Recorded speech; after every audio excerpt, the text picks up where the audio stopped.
i-improve pa natin ang mga facilities, lalo na sa mga special children.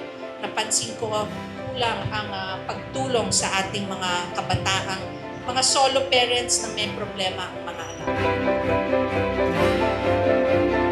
Magandang umaga po sa inyong lahat. The first week, as much as possible, bahagi na po namin ang mga kinakailangan ng tulong pinansyal.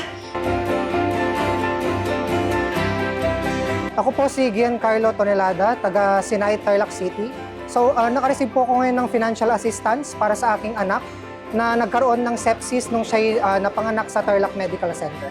Nagpapasalamat po ako kay Mayora at sa PCSO sa financial assistance na ito na natanggap ko ngayong araw.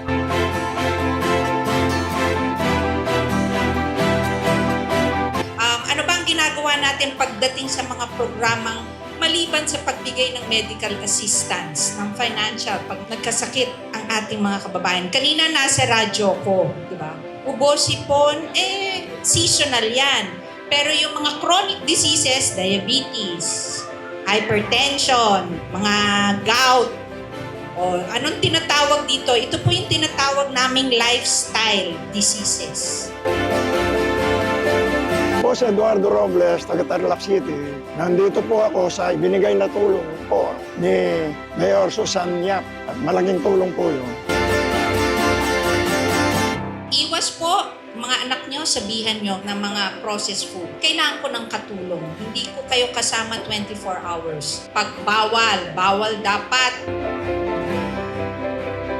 Ako po si Carlene Tolentino. Nagka-dengue po yung anak ko. Kaya humingi po ako ng tulong dito kasi umabot po ng 91K yung bill namin sa ospital. Ngayon po nandito po ako para maklaim po yung pandagdag po sa aming panggastos. Maraming salamat po kay Mayor Susan Yap dahil malaking tulong po ito sa amin. Salamat po.